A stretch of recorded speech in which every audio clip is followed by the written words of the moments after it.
is Julia. I'm going to present to you my AI-powered consumer insight using Microsoft Copilot to analyze my segment of choice, which is Canadian millennial professionals, and the general service is fitness memberships, researching their traits, motivations, and cultural influences to predict how they might respond to marketing campaigns.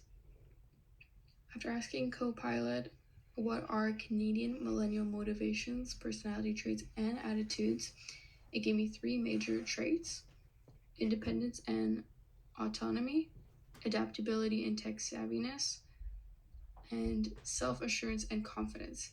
This basically just means that they like digital tools, are flexible in planning, and confident in building experiences. Next, Copilot outlined 3 major motivations, which are work-life balance, social impact and value-driven living, and personal growth and experience, which suggests that fitness memberships should be marketed as a part of balanced lifestyle that promotes growth and aligns with their personal values. Last but not least, it listed off attitudes. So again, 3 major attitudes: progressive and inclusive, community-oriented yet globally minded, skeptical of institutions, which tells us that fitness brands should put an influence on inclusive community. So my next prompt was, what are Canadian millennials' cultural and social influences on their buyer behavior, which Copilot responded with cultural influences, giving 3 main topics: multiculturalism and diversity, environment, sustainability, education, and awareness. With this information, I believe that inclusive community and eco-conscious on millennials can strongly resonate.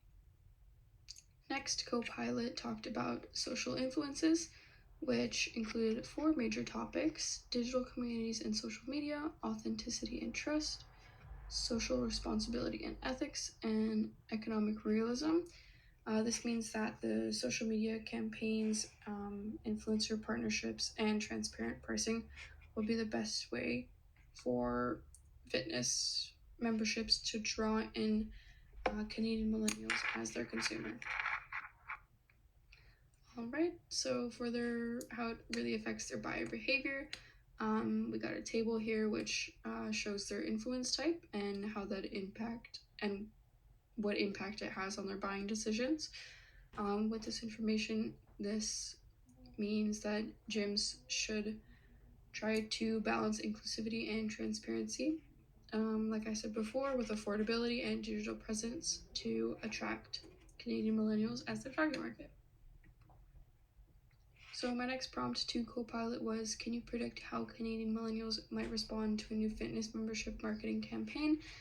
It responded with, they will most likely react well to personalization and flexibility, tech integration, social proof and influencer endorsements, value-driven messages, experience over product, which shows that they want more than just exercise, they want a holistic wellness experience. Copilot also identified what might turn off millennials. This is rigid contracts and hidden fees, generic messaging, and overemphasis on appearance. So again, looking for transparency, creativity, and holistic wellness. These all definitely matter more than cliche and aggressive sales tactics.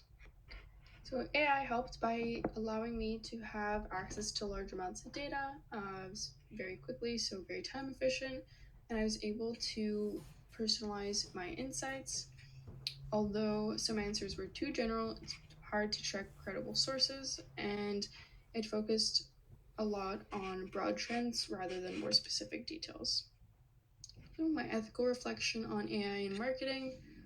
Data and privacy. It's important to know where AI is getting its data from just to protect consumer privacy, as many times it comes just from public available information. With that comes accountability. Again, you don't really know where it's coming from. And research integrity. I think it's important that we do not replace traditional research methods.